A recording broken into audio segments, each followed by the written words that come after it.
Esta es nuestra clase de teoría del conocimiento. Hemos comenzado la grabación. Si tiene alguna idea de qué trabajamos la clase pasada para empatar a partir de ahí, pues sería muy provechoso.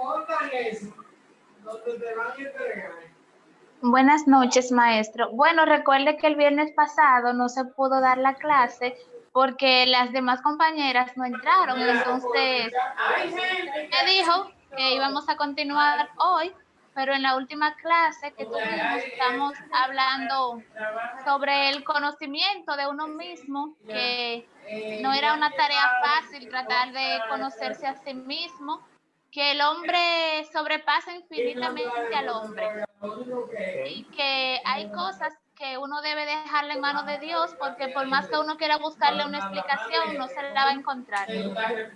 Por ahí íbamos.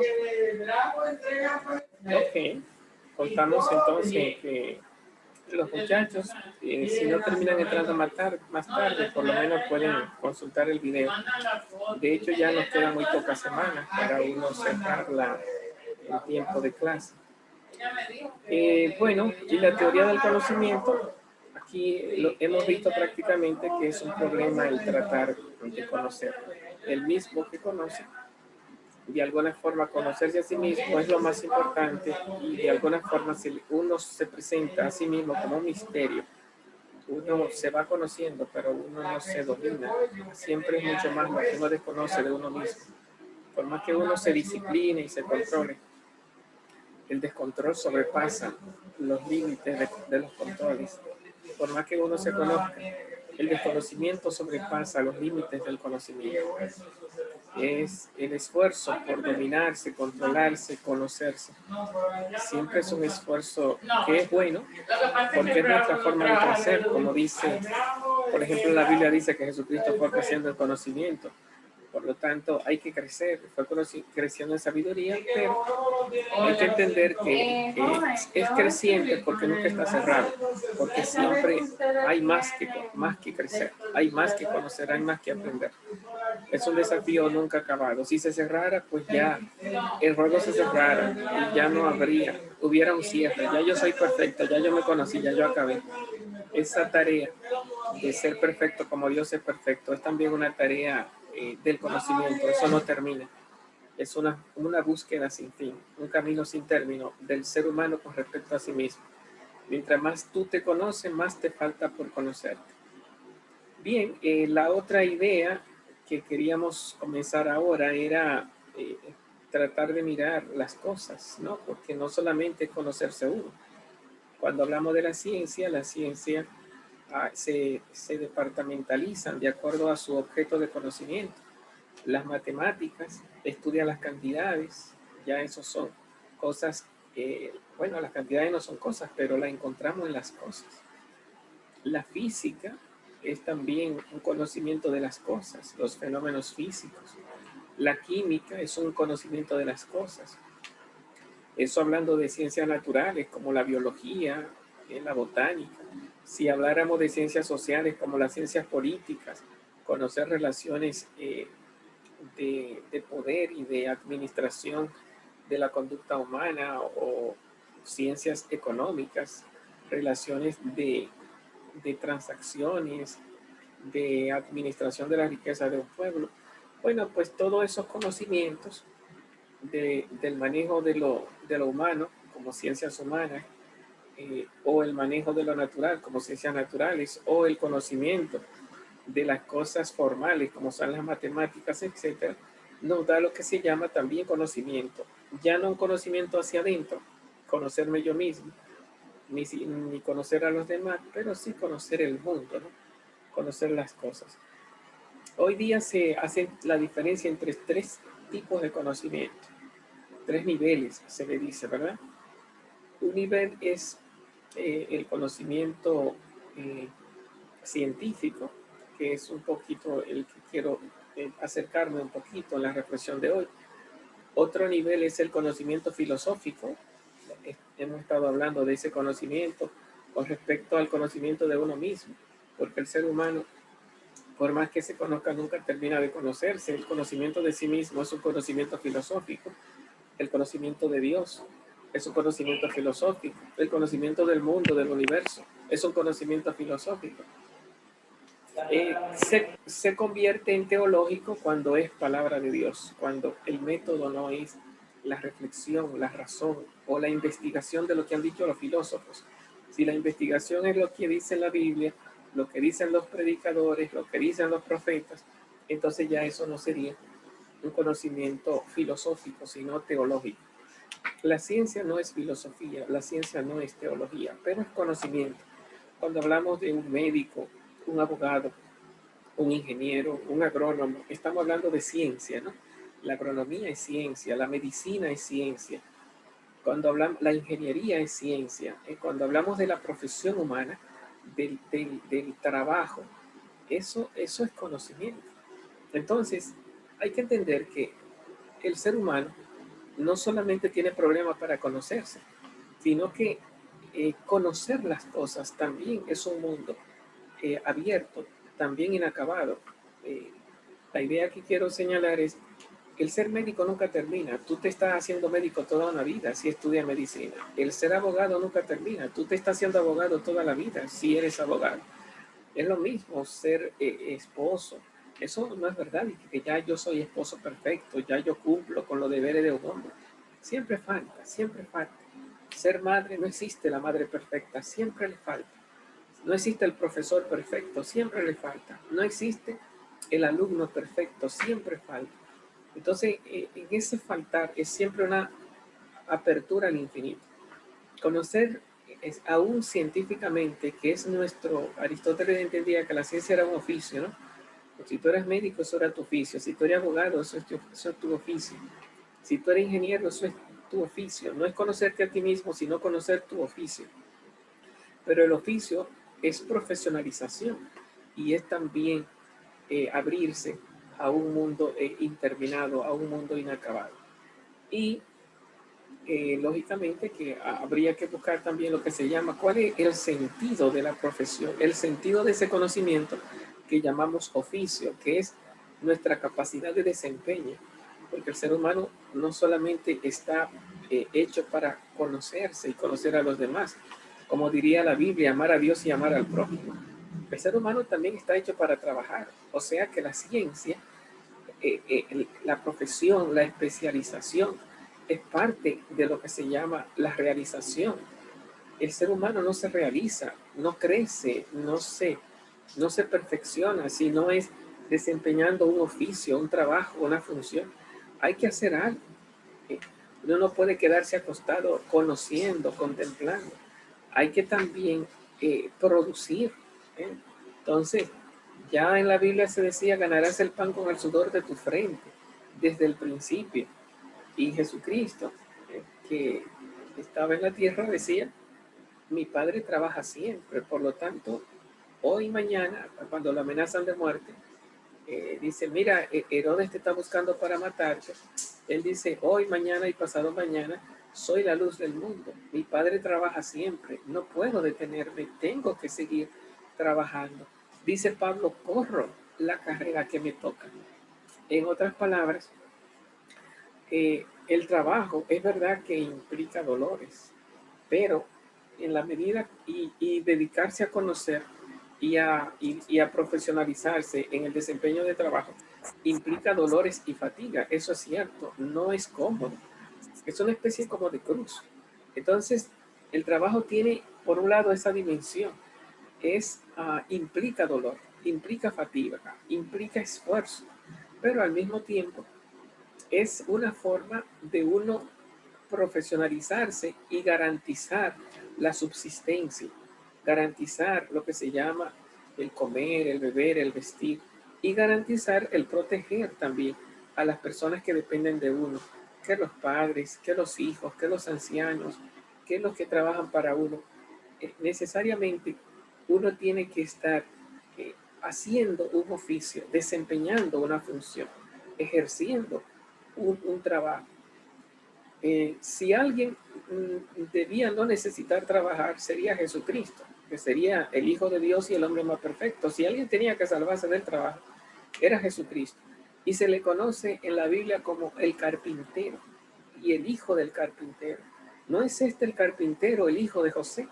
Entonces, carpintero significa que trabajaba la madera, hacía su silla, su mesa, trabajaba el martillo, el clavo, construía inmuebles, y eso para su tiempo era una dedicación, lo cual significaba que tenía que trabajar no solo para él mismo, tenía que trabajar para los demás, o sea, cubrir las necesidades que habían en la sociedad, de que falta una silla, que hay que pegar una tabla, que hay que arreglar una casa, que hay que arreglar un boquete.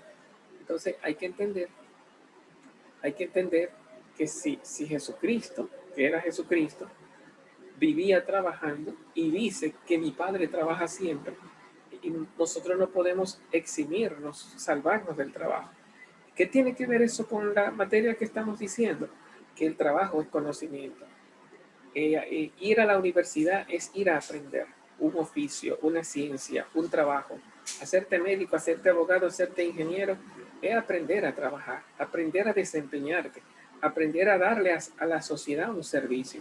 Y todo eso cuesta aprender, cuesta profesionalizarse, cuesta hacerse universitario y en la universidad hacerse profesional. Y después que tú eres profesional, levantarte y servir a la sociedad como médico, como abogado, como ingeniero, eso también cuesta. Ganarse el dinero y ganarse el prestigio y ganarse el sustento, no solamente es la vida de haberte preparado, sino la vida de estar sirviendo a los demás, desempeñando tu oficio. ¿Qué pasa cuando uno deja de trabajar? Ustedes se imaginan que los médicos dejen de curar a la gente, que los supermercaderos dejen de vender, que los campesinos dejen de sembrar, que los choferes dejen de manejar. Es que en el momento en que se deja de trabajar, dice Platón, el mundo se desequilibra, hay una injusticia en el mundo. Es necesario que el profesor esté dando su clase, que la madre esté siendo mamá, que el papá esté siendo papá, que el profesor esté siendo profesor. Y todo eso es un crecimiento. Digo un crecimiento porque uno se convierte en lo que uno trabaja. A fuerza de tu curar gente, te hace médico. A fuerza de sanar, qué sé yo, de construir, te hace constructor. Igual pasa en lo malo. A fuerza de robar, te hace ladrón. A fuerza de ir siempre temprano, te hace puntual. Entonces uno va aprendiendo, pero al mismo tiempo uno va creciendo en lo que uno va aprendiendo. De tal manera que el desempeño científico y profesional es un conocimiento, y el conocimiento es profesionalización, y la profesionalización es crecimiento humano. Tú te haces médico, te haces ingeniero, te haces profesional. ¿Cómo?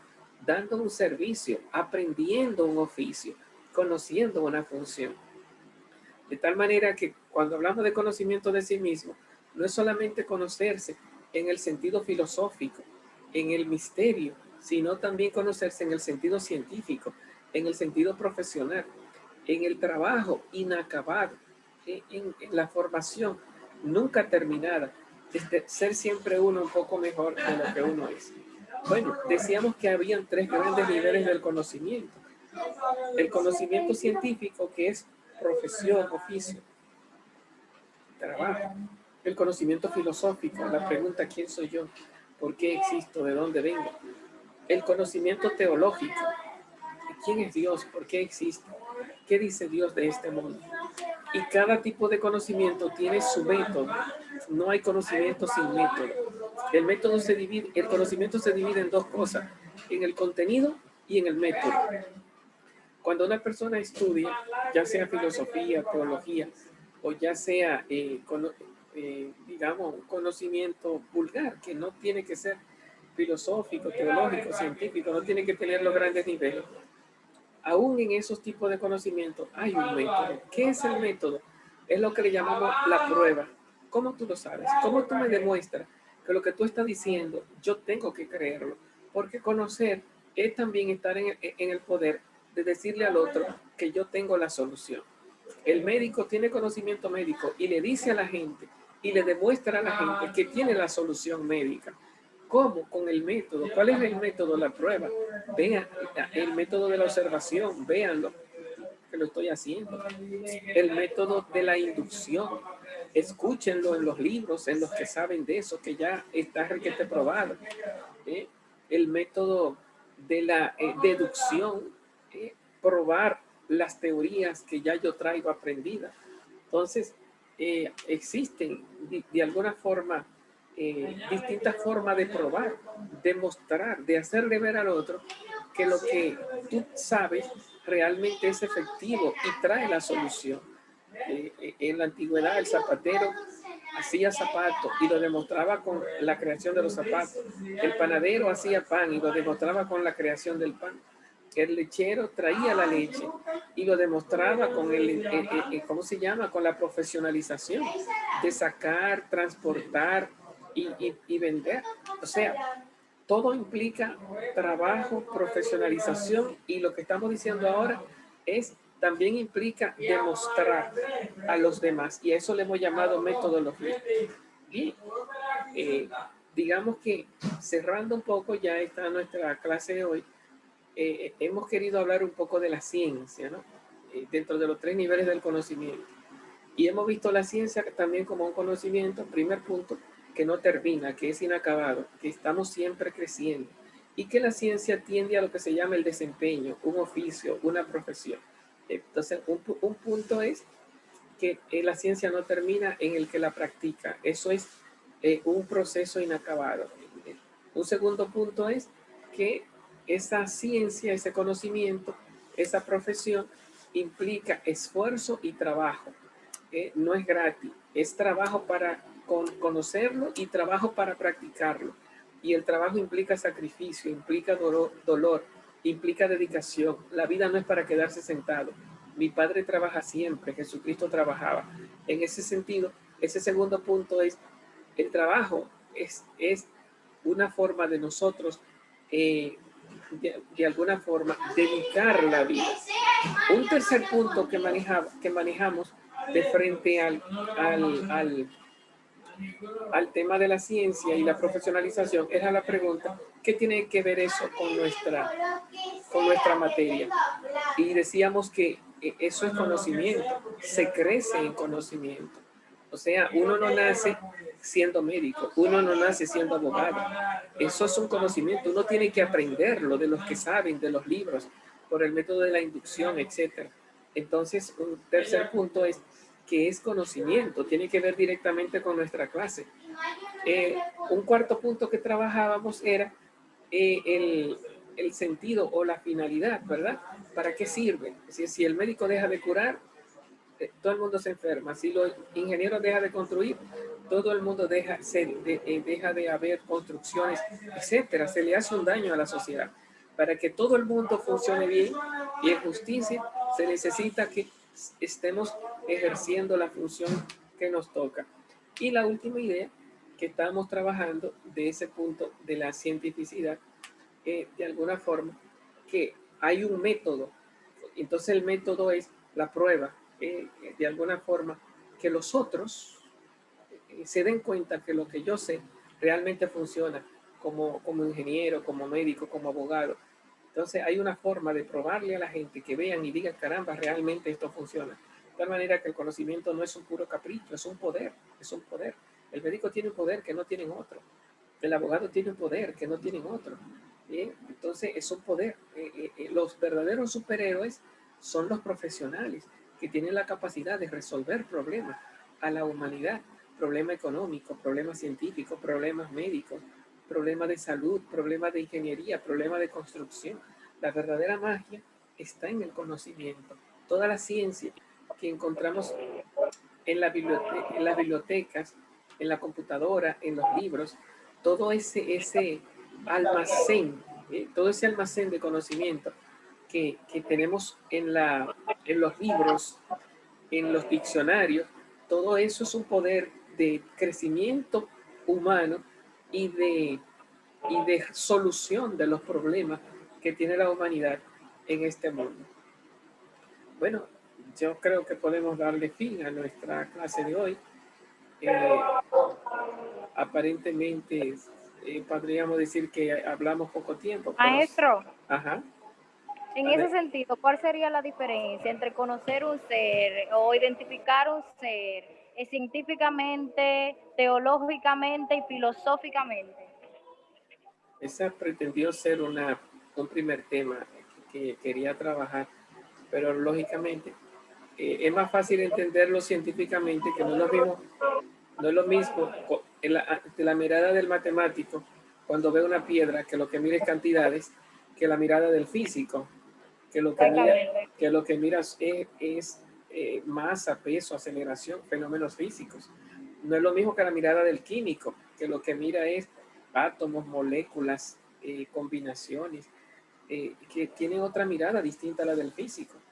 La piedra tiene una verdad física, tiene una verdad química, tiene una verdad matemática.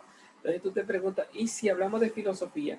El filósofo no busca cantidad porque sería un matemático, no busca masa, peso, aceleración porque sería un físico, no busca la historia porque sería un historiador o un geógrafo.